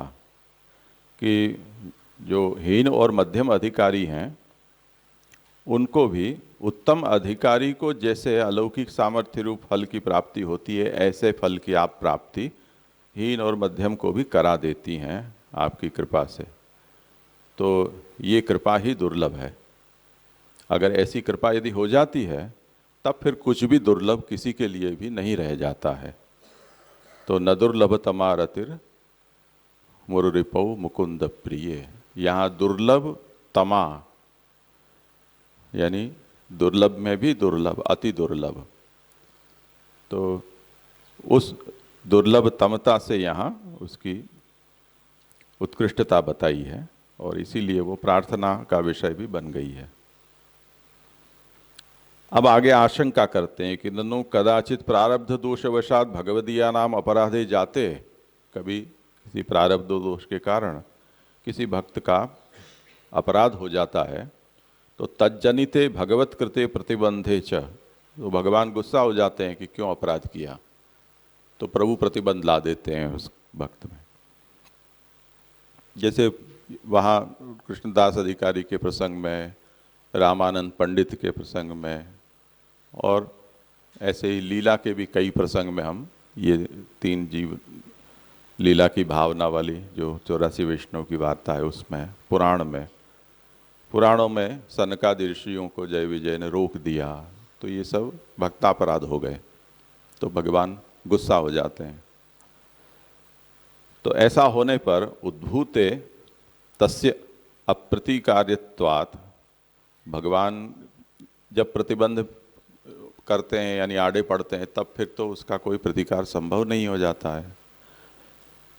तो कथम रति ही दुर्लभतमा न, मुकुंद प्रिय में रति दुर्लभतमा नहीं रह जाती है, ऐसा यहाँ यमुना जी का महात्म्य वर्णित हुआ है। पर अगर ऐसा कोई घपला हो जाए तब तो मुकुंद में रति दुर्लभतमा होनी ही है। तो कहते हैं कि नहीं, ऐसा नहीं है। तो दुर्लभतमा न इत्याशंक्य मुररिपु पदस्य आश्रयम ब्रुवन्तः तत्समाधानम आहु।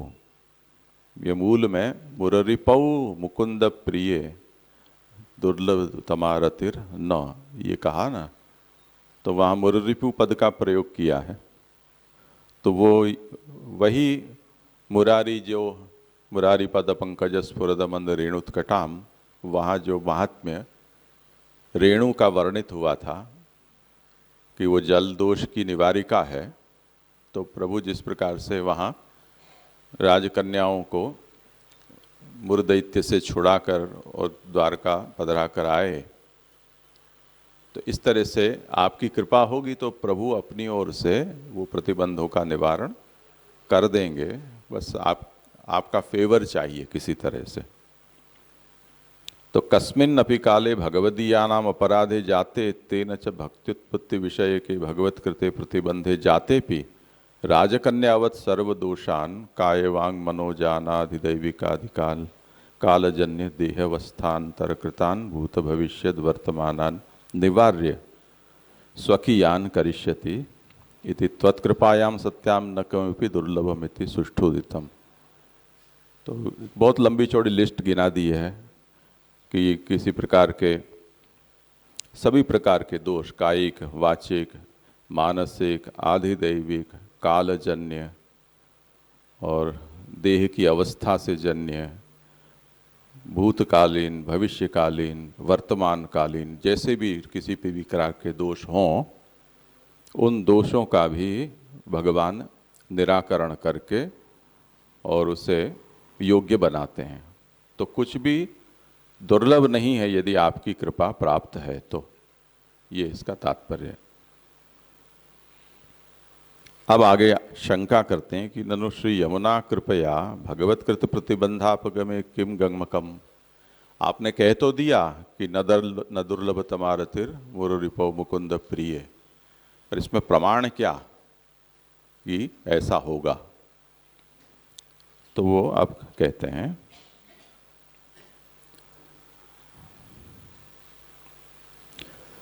मुकुंद प्रिय इति संबोधनेन मूले मुररिपौ इति समादधते। मूल में जो मुकुंद प्रिय ये पद का प्रयोग किया है कि श्री यमुना जी मुकुंद की प्रिया हैं, इसी में उसका समाधान है कि जो भगवान को अति प्रिय हैं उनका हाथ जिसके ऊपर पड़ेगा तो भगवान उसका भी उद्धार करेंगे ही। बस यही इसमें मुख्य रूप से प्रमाण है।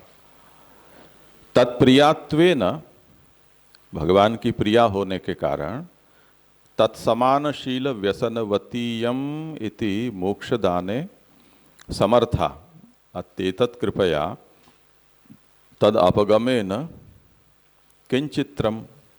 तो ऐसी श्री यमुना जी की कृपा से ये कार्य हो सकता है, उसमें आश्चर्य का क्या विषय है? अन्यथा मुकुंद प्रियात्वम गच्छेत, यदि श्री यमुना जी की कृपा होने पर यदि ऐसा परिणाम नहीं आए तब तो फिर वो टाइटल भी श्री यमुना जी से वापस ले लेना पड़ेगा कि ये मुकुंद प्रिया है। तो ऐसा नहीं हो सकता है। एक बार हम गए थे यहाँ अहमदाबाद में, चामुंडारन सबसे पहले जो 1999 में शब्द खंडिया विद्वत परिचर्चा का आयोजन हुआ, तो मुझसे ये कहा कि संस्कृत तत्वचिंतन, फिलोसॉफी के और व्याकरण के इन विषयों के जो जानने वाले विद्वान हों उनको आप इनमें बुलाओ। तो अब एकेडमिक फील्ड में कौन है वो तो अब हमको पता नहीं होता है। तो हम गौतम शास्त्री करके एक यहाँ गौतम पटेल अहमदाबाद में थे, वो तो साहित्यकार थे। तब फिर उन्होंने मिला तो मैंने कहा कि ये हमारी आवश्यकता है, आपके कांटेक्ट में हो तो आप बता दें, तो मैं उससे बात कर लेता हूँ। एक यहाँ बड़ौदा में थे राजेंद्र नानावटी, ओरिएंटल इंस्टीट्यूट में वो डायरेक्टर थे। तो फिर उन्होंने कहा कि आप ऐसा करें कि केका शास्त्री को कहें, क्योंकि वो ये समझते थे कि ये पूरा वैष्णव आयोजन है, ऐसा तो हमारा था नहीं। तो केका शास्त्री को जब कहा तो उन्होंने कहा नरेंद्र मोदी को कहें। तो मैंने कहा हमारा कोई परिचय नहीं है। उस समय वो कार्यकर्ता ही थे, 99 में उनका कोई ऐसा वो था नहीं। तो फिर गौतम पटेल को मैंने कहा ये तो यहाँ का वहाँ, वहाँ का वहाँ चल रहा है, खो खो रम रहे हैं। तो कि नहीं, केका शास्त्री को आप कह दो, वो नरेंद्र मोदी को एक वचन में बुलाते हैं। अब वो क्या साहित्य का जीव है ना, यानी तू तड़ाक से बोलते हैं उसके साथ, ये उनका तात्पर्य था। तो अब जो तू तड़ाक से बोल सकता है उसकी बात कोई टाल सके ऐसा संभव ही नहीं है। तो केका शास्त्री कहेंगे तो हो जाएगा, तात्पर्य उनका ये था। तो यहां मुकुंद प्रिय, यमुना जी को मुकुंद प्रिय कह दिया। अब उस यमुना जी की बात ठाकुर जी टाल सकें ये संभव नहीं है, नहीं तो ये टाइटल यमुना जी का वापस लेना पड़ेगा। तो अपने टाइटल को निभाने के लिए भी उचित हो या अनुचित, यानी मध्यमा अधम अधिकारी होंगे उनको भी इनकी नैया पार पहुंचा देंगे, हैं। अत्यद्भुत, हाँ ऐसा है। तो मुकुंद प्रियेति मुकुम मोक्षम, मुख को यानी मोक्ष को ददाती, तो मोक्ष को देते हैं वो मुकुंद कहे जाते हैं। तत्प्रियात्वेन, ऐसे कि ये प्रिया हैं। तो तत्समानशील व्यसनवती यम, इसलिए उनके समानशील व्यसन वाली ये हैं, यानी मोक्ष दाने समर्था। तो भगवान की प्रिया होने से, भगवान जैसे मुकुंद होने के कारण मोक्ष दाता हैं, उसी तरह श्री यमुना जी भी मोक्ष दान में समर्थ हैं। अतः एतत् कृपया तदपगमने किंचित्रम, इसलिए ऐसी जो श्री यमुना जी है उनकी कृपा से ये जो प्रतिबंध हैं वो प्रतिबंध दूर हो जाएं, उसमें क्या आश्चर्य। अन्यथा मुकुंद प्रियात्वम गच्छेत, अन्यथा ये। अब ये जो मोक्ष शब्द है उसका क्या तात्पर्य है वो समझाते हैं हम। हाँ हाँ, कि मोक्ष स्वरूपंतु, मोक्ष से भड़क मत जाना कि ये एक इतना शुद्ध पुष्टि मार्ग की बात हो रही है, उसमें मोक्ष कहाँ से आ गया। तो वो दाल भात में मूसलचंद जैसा लगता है। तो वो बताते हैं कि पद्म पुराण मोक्षमय के स्वरूप में पद्म पुराण क्या कहता है कि विष्णोर अनुचरत्वम ही मोक्षम आहु मनीषिणः, विष्णु के अनुचर होना ये ही मोक्ष है, पद्म पुराण ये कहता है। तो मोक्ष का मतलब यहाँ और कुछ मत समझना, भगवान के सेवक बन जाएं तो मोक्ष हो गया। इसी तरह भागवत में भी यही बात कही गई है कि भगवदीयत्वेनैव परिसमाप्त सर्वार्थाः, सभी पुरुषार्थ पूर्ण हो जाते हैं जब भगवदीयता प्राप्त हो जाती है। ये भगवदीयता वो ही भगवत सेवकत्व है। तो उसी में मोक्ष है जो महाप्रभु चतुश्लोकी के अंत में चतुर्थ श्लोक में आज्ञा करते हैं।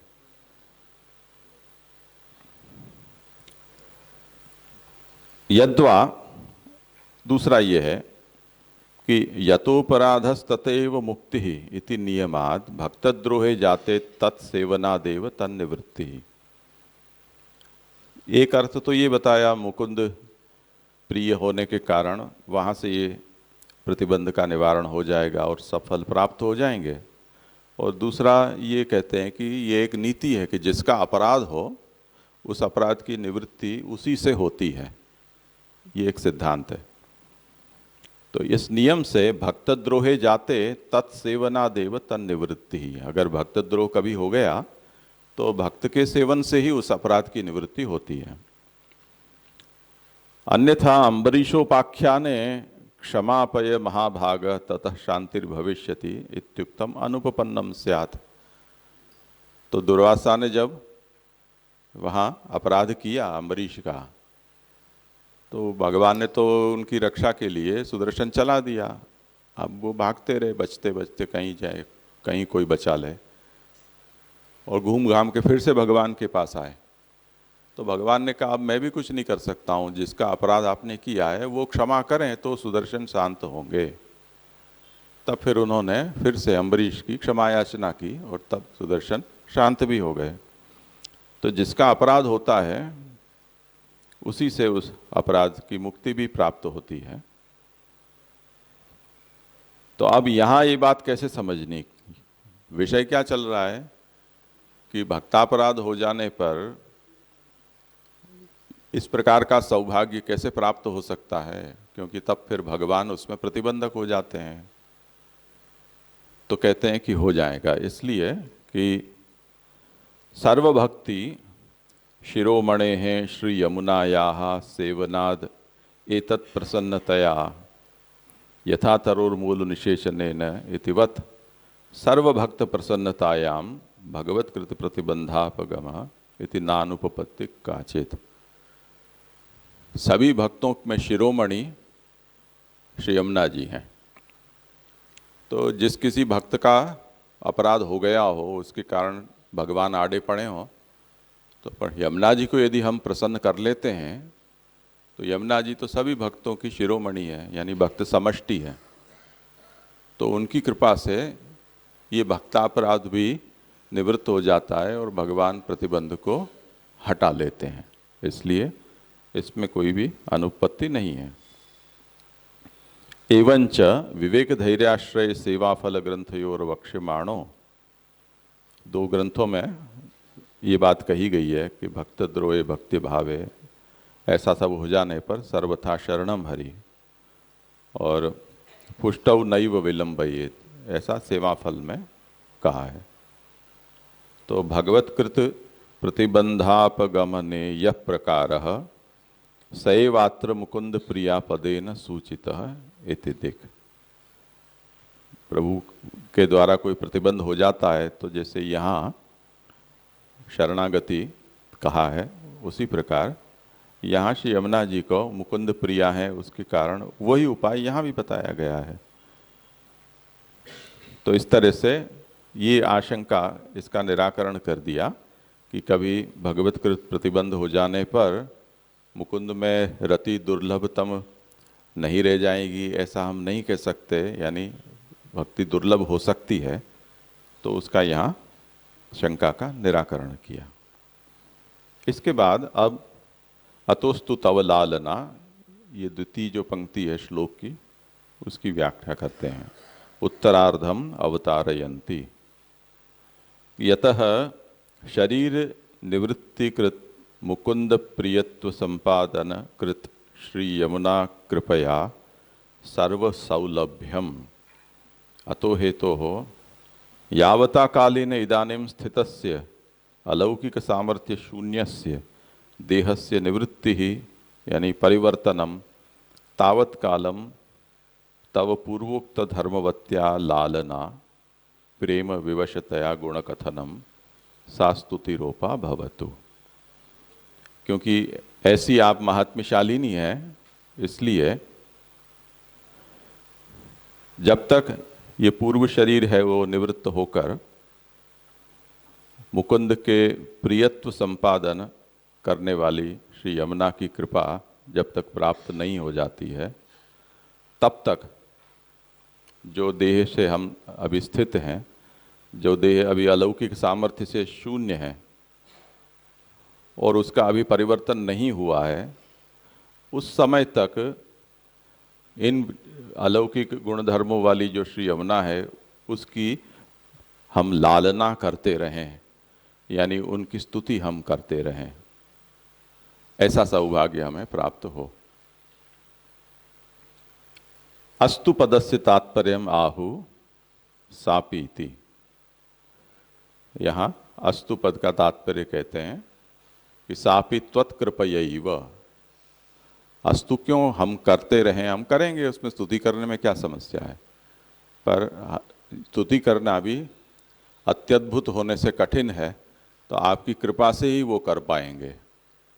इसलिए सापि त्वत्कृपया एव न अन्यथा, ऐसी प्रार्थना की है। अब जो लालना है वो उसका अर्थ कहते हैं कि लालनापि भगवत कृत प्रतिबंधेपि रक्षिकायाः तव कृपया सामर्थ्य भावेनैव संपत्स्यते न अन्यथा।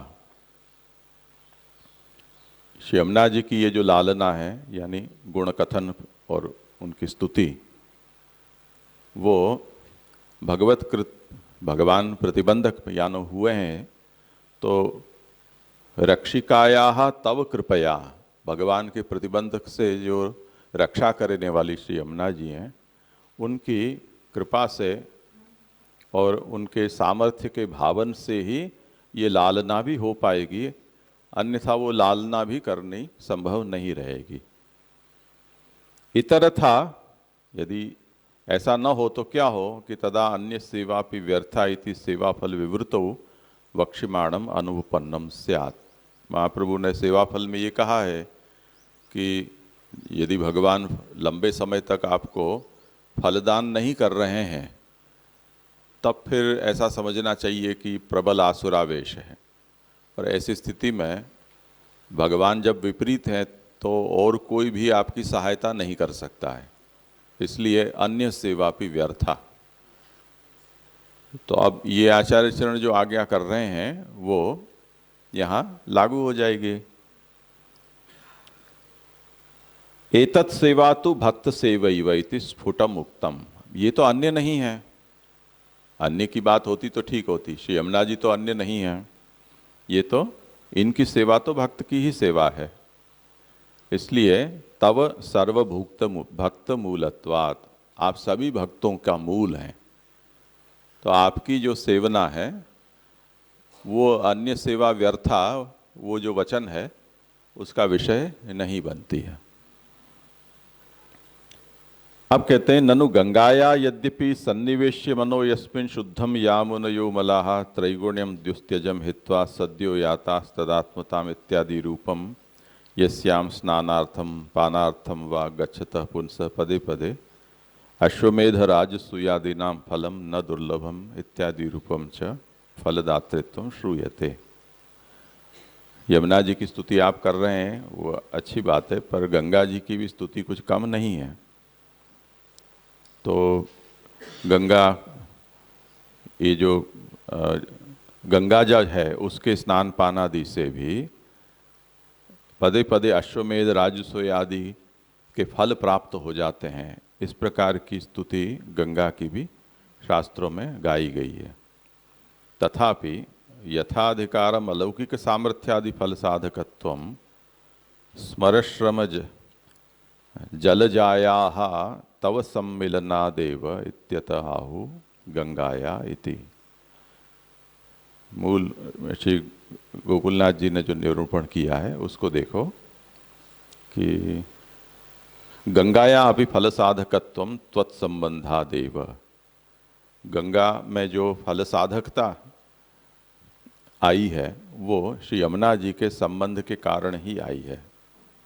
ये जो है उसको समझाते हैं कि इतनी सब स्तुति गंगा की भी है, परंतु वो फल देने का सामर्थ्य गंगा जी में श्री यमुना जी के संगम के कारण आया है।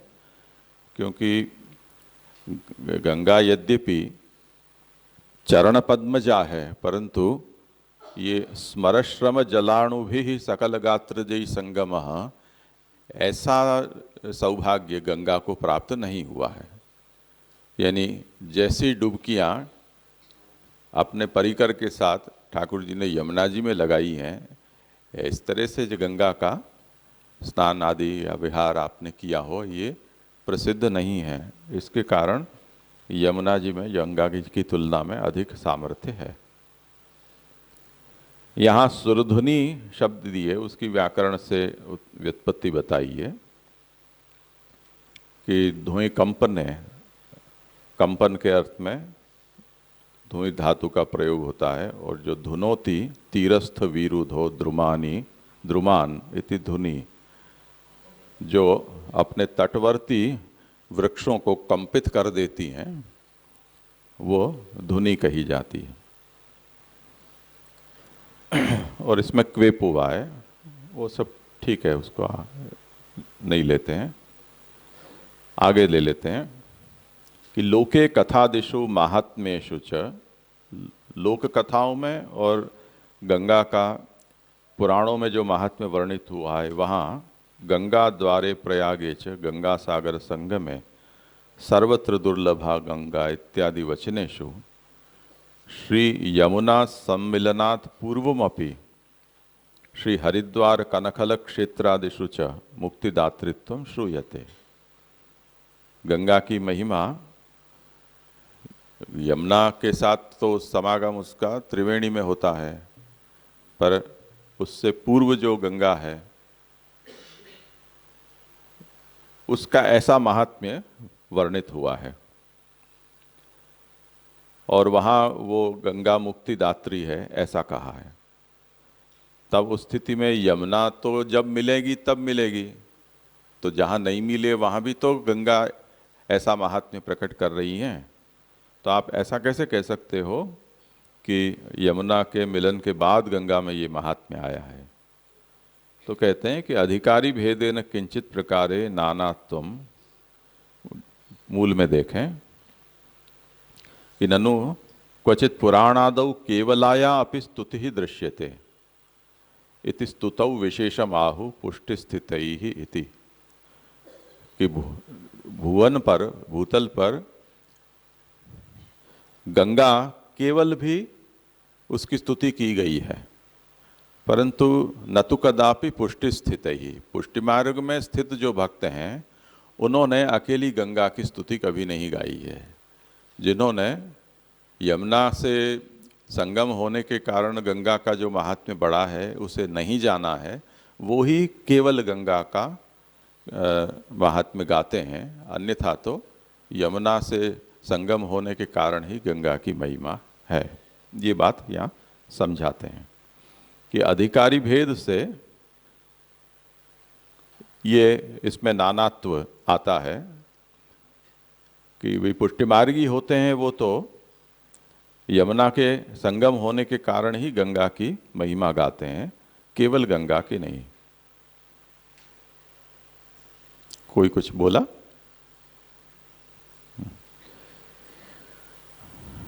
तो मर्यादेति, मूल में देखते हैं, मर्यादा मार्गी यही ही केवला अपि स्तूयते तत्स्वरूपा ज्ञानात्। जो मर्यादा मार्गी हैं वो केवल गंगा की भी स्तुति करते हैं, क्योंकि उनको यमुना से संपृक्त हुई गंगा के स्वरूप का ज्ञान नहीं है। वो कहते हैं कि वेदोपनिषद पुराणादि श्रवणेन यथार्थ भगवन महात्म्य ज्ञानम तस्मिन् सति तत्रोक्त साधनानुष्ठानम। ये मर्यादा क्या है वो समझा रहे हैं कि सबसे पहले तो वेद उपनिषद पुराण आदि का श्रवण करना होता है। उससे क्या होता है? यथार्थ भगवन महात्म्य ज्ञानम, भगवान के महात्म्य का यथार्थ ज्ञान होता है। जब ऐसा महात्म्य ज्ञान हो जाता है तो तत्रोक्त साधनानुष्ठानम, शास्त्र में कहे गए मर्यादा मार्गी साधन है उनका अनुष्ठान होता है। तेन च स्वरूप ज्ञानम, ऐसा करने पर स्वरूप ज्ञान होता है। तस्मिन् सति मुक्ति, और ऐसा स्वरूप ज्ञान होने पर मुक्ति प्राप्ति होती है। इति मर्यादा मार्ग, इसे मर्यादा मार्ग कहा जाता है। अब पुष्टि मार्ग क्या है? वो कहते हैं कि निज जनान उद्धिर्षु भगवान, जब भगवान अपने निज जनों का उद्धार करना चाहते हैं तब उनके ऊपर वो दयालु हो जाते हैं। तो दयया निस्साधनान अनुग्रह्य, वो जो भक्त हैं वो निस्साधन होने पर भी उनके ऊपर वो अनुग्रह कर देते हैं, और अनुग्रह से लीला सृष्टौ प्रवेशयति, उनका लीला सृष्टि में प्रवेश करा देते हैं। ये पुष्टि मार्ग है। तो मर्यादा मार्ग में जो इतनी लंबी चौड़ी ज्ञान और साधनाचरण की परंपरा है वो यहाँ पुष्टि मार्ग में नहीं है। निस्साधनों का भी उद्धार प्रभु कृपा बल से कर देते हैं। एवंच मर्यादा मार्गीयाणाम शास्त्र श्रवणैक हेतु का ज्ञानवत्वम, तो जो मर्यादा मार्गी हैं वो तो क्योंकि शास्त्र के श्रवण से ही उन्होंने सब कुछ जाना है, कृपा बल का तो उनको परिचय ही नहीं है, तो वो फिर केवल गंगा की महिमा गाएं वो उचित ही है, क्योंकि उनको उतनी ही समझ है। और तत्र च सृष्टि स्थित्यर्थम तदिच्छैव तत्स्वरूपम गूढ़रीत्या उक्तम, तो वहाँ ये सृष्टि की स्थिति के लिए भगवान की ऐसी ही इच्छा है, इसलिए गंगा का और यमुना का जो स्वरूप है वो गूढ़ रीति से कहा है।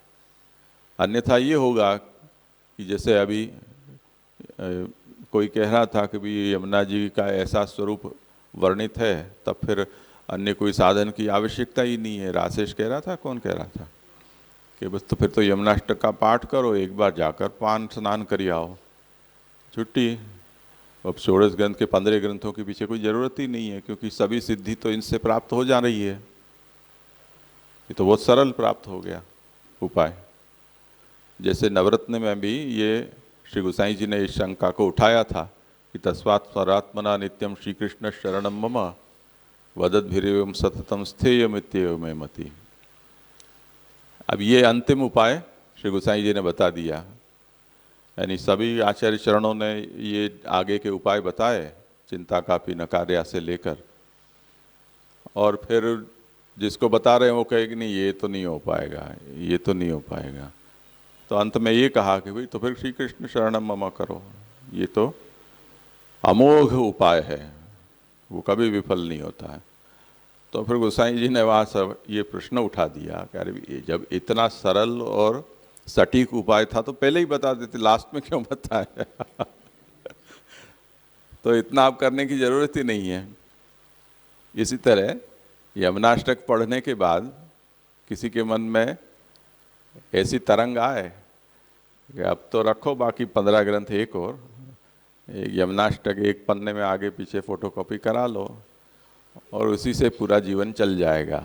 सभी 8 प्रकार की सिद्धियां इससे प्राप्त हो जाएंगी और यही टिकट चलेगी जो सीधी हमें नित्य लीला में प्रवेश करा देगी। तो अब और कोई आवश्यकता नहीं है।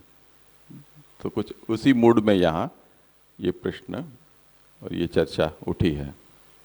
तो क्या अधिकारी भेद से ये होता है?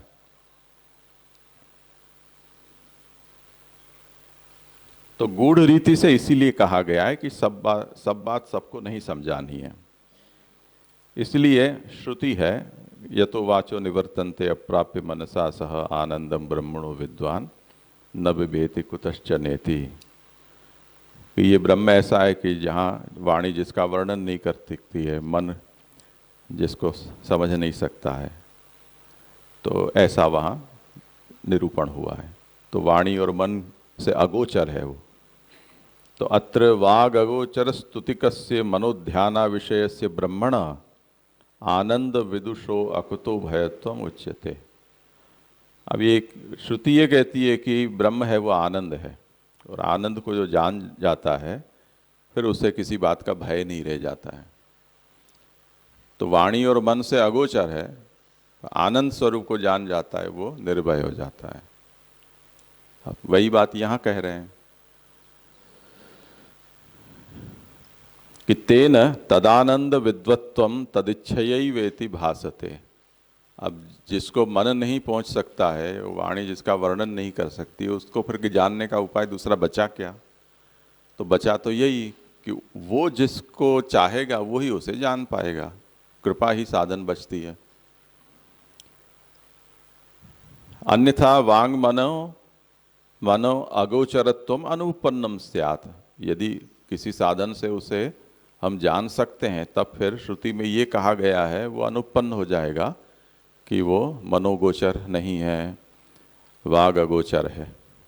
इसी तरह पुष्टिस्थानाम तो इच्छयैव सर्वलीला विशिष्ट स्वरूप ज्ञानम भगवान हृदय निधत्ते।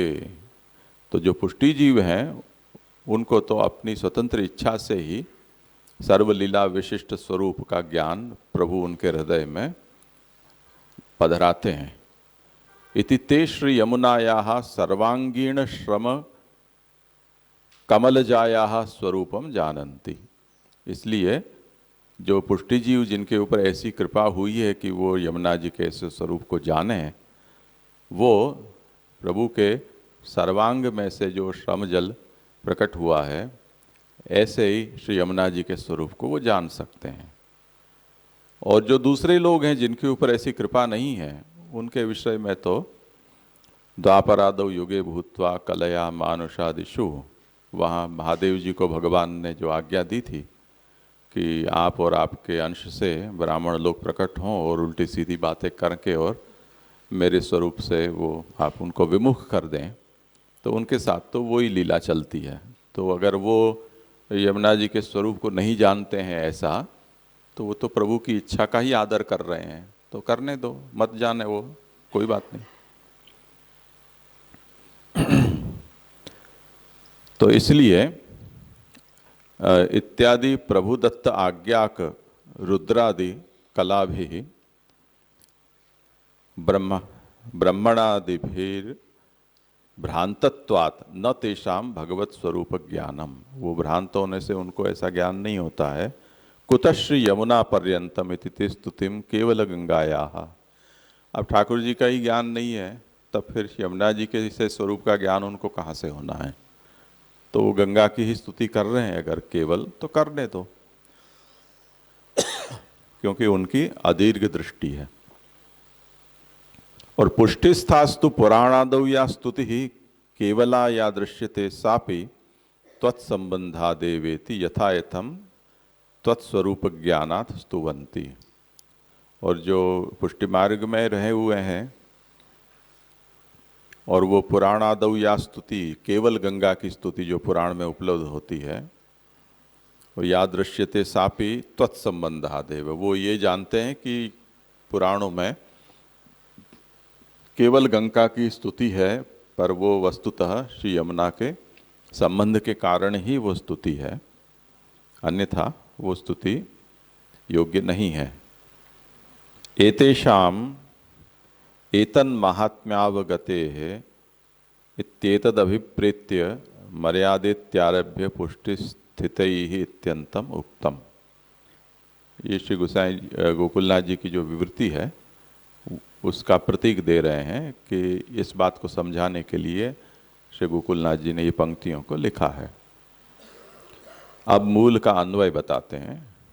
भो मुकुंद प्रिय, अरे मुकुंद की प्रिया श्री यमुना जी, तव सन्निधौ, आपकी सन्निधि में, मम तनु नवत्वम अस्तु, मेरे तनु में नवत्व हो जाए।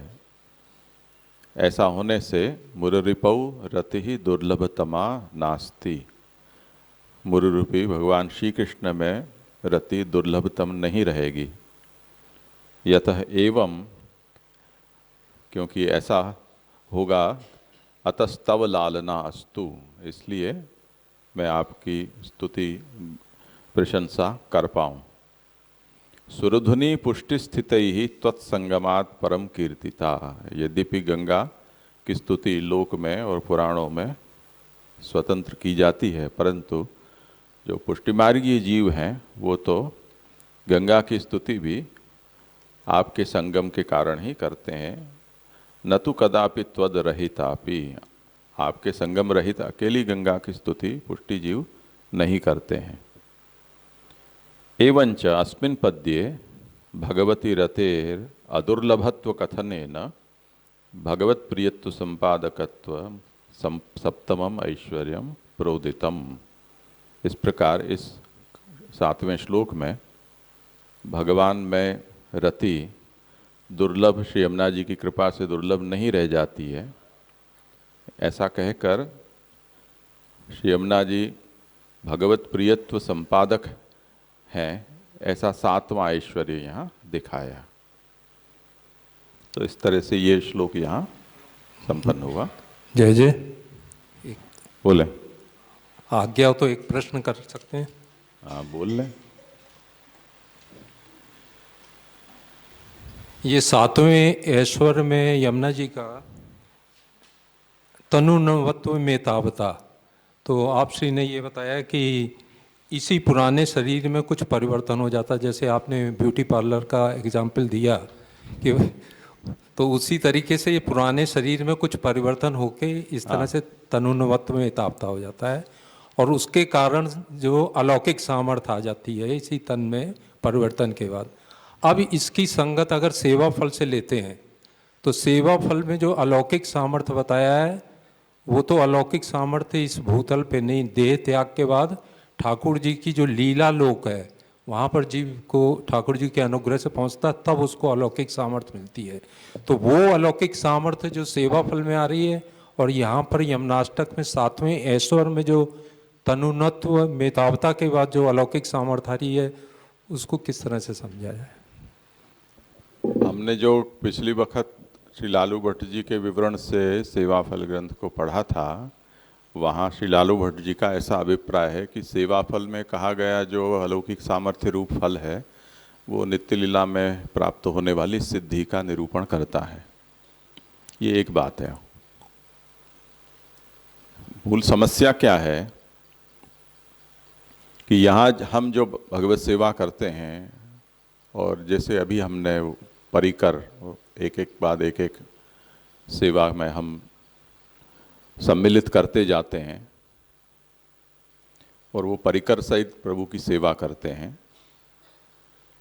उसका आधिदैविक स्वरूप से दर्शन साक्षात्कार अनुभव का सौभाग्य सबको प्राप्त नहीं होता है। पर ऐसा भी नहीं है कि यहाँ उनके आधिदैविक स्वरूप का दर्शन संभव नहीं है या अनुभव संभव नहीं है, क्योंकि वर्णन तो हमें भक्तों के चरित्र में उपलब्ध होता ही है, जिसे सानुभाव या साक्षात्कार के रूप में हम सर्वत्र देखते हैं।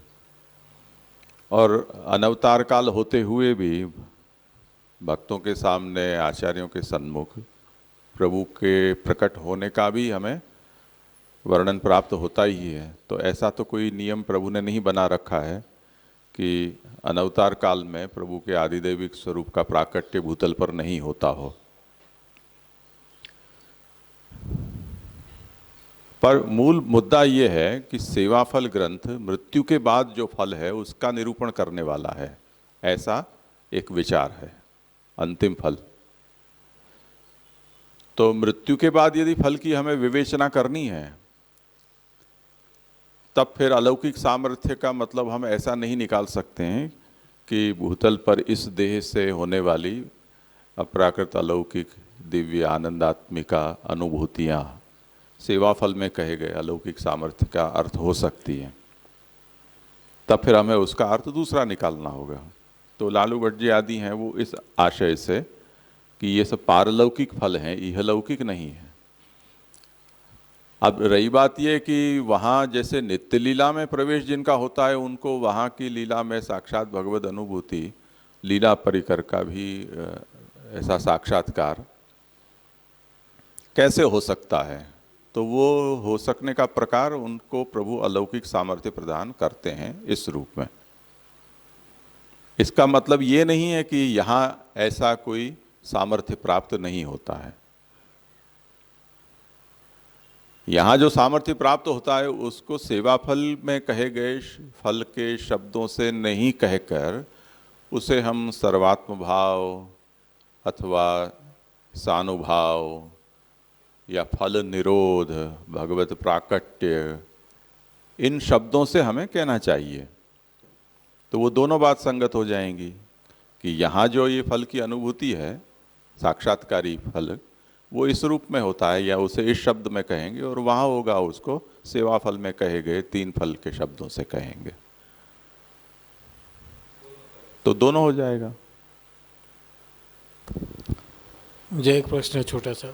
हाँ, थोड़ी सी समझ में दिक्कत हो रही है। ये जो तनु नवत्वपना जो है उसमें तन का तो नूतनपना यहाँ वर्जित है कि नहीं हो सकता है।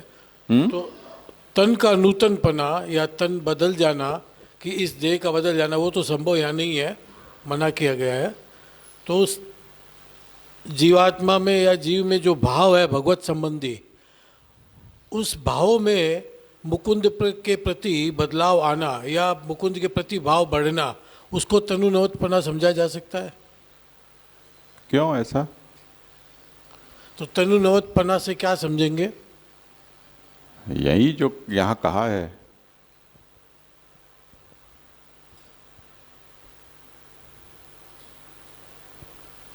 जो विद्यमान तनु है उसमें दिव्यता का आना। इनका भी तो यही प्रश्न है ना।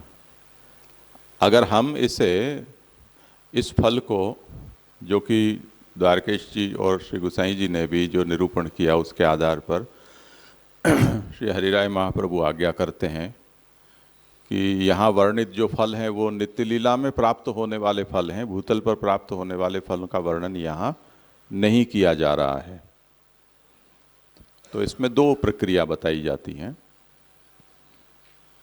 कि जिसका देहावसान होता है तो हम ये देखते हैं कि प्राकृत देह तो सबके यहीं यहीं रह जाते हैं, अच्छे अच्छे भगवती हैं, वो भी कोई सदेह तो जाते नहीं हैं। जतिपुरा में तुलसी क्यारा दिखिया ना, वहाँ सबके वल्लभ कुल के शरीर के अंश वहाँ हैं तुलसी क्यारों में, तो देह तो यहीं रह गई, कहाँ गई? तो देह रहित आत्मा ही तो जाती है जहाँ कहीं भी जाती है। मुक्ति की अवस्था में केवल आत्मा जाती है, ये एक सामान्य प्रक्रिया है। भक्त के ऊपर इतनी विशेष कृपा भगवान करते हैं कि क्योंकि उसने पूरा जीवन सेवामय व्यतीत किया है, इसलिए भक्त की आसक्ति अपने कुटुंब परिवार या जो चीज़ वस्तु जिनसे वो प्रभु की सेवा करता है उसमें उतनी नहीं होती है, पर कम से कम उसे ये रहता है कि मैं जहाँ भी जाऊँ वहाँ सेवोपयोगी हमारी इंद्रियाँ मुझे प्राप्त रहें। केवल आत्मा होगी तो मैं वहाँ भक्ति कैसे कर पाऊँगा? तो भक्त की ऐसी आसक्ति को देखकर भगवान ऐसी कृपा करते हैं कि उसके सूक्ष्म देह के साथ उसका प्रवेश भगवत लीला में कराते हैं।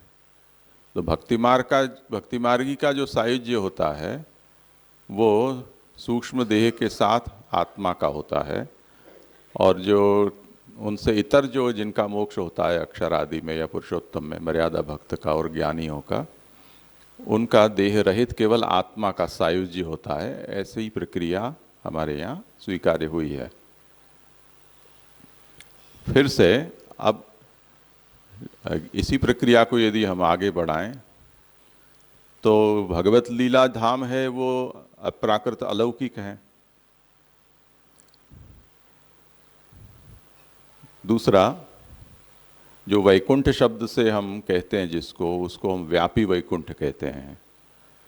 व्यापी वैकुंठ होने का मतलब वो सर्वत्र है अक्षर रूप होने के कारण, क्योंकि अक्षर ही वैकुंठ है।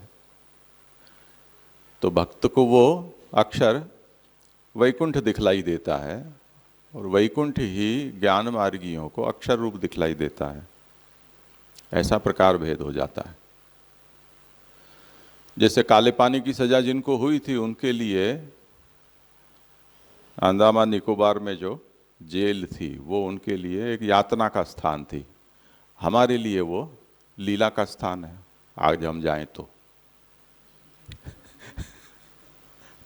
तो दृष्टि भेद से वही एक ही स्थान है, वो सेल्युलर जेल जिसको कहते हैं, जहाँ इन सब बड़े बड़े क्रांतिकारियों को रखा गया था।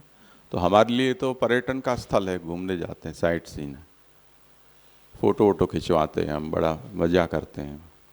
इसी तरह से अक्षर और वैकुंठ का भी भेद है। अब वो सर्वत्र व्याप्त है, तो आज भी यहाँ भी है वो। बड़े बड़े भक्त भी यहाँ हैं, तो क्या उनको उस वैकुंठ की प्रतीति होती है? नहीं होती है। क्यों नहीं होती है? क्योंकि उसके उपकरण हमारे पास नहीं है। प्राकृत इंद्रियों से अप्राकृत पदार्थ का ग्रहण नहीं हो सकता है, ये सीधा सा सिद्धांत है। वो जैसे यहाँ नहीं हो सकता है, ऐसे देहावसान के बाद भी नहीं हो पाएगा। यदि आप प्राकृत सामान को लेकर वहाँ जाओगे तो आपको वो दिखाई नहीं देगा, तो उसका अप्राकृत तो होना पड़ेगा ना।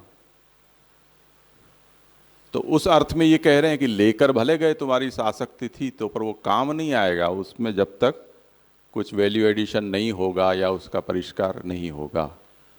उसी को यहाँ तनु नवत्व कहा जा रहा है। ऐसे ठीक है। तो थोड़ा विराम कर लो 5-10 मिनट का। पीछे आज थोड़ा ज़्यादा समय भी ले सकते हैं, जिनको ज़्यादा प्रतिकूलता हो और वो जाना चाहें तो थोड़ा आगे पीछे बैठ जाएं। तो प्रश्नोत्तर थोड़ा कम करेंगे तो कम से कम टेक्स्ट तो कर पाएंगे, ऐसा मुझे लगता है। तो आज थोड़ा जल्दी आ जाएं जाकर।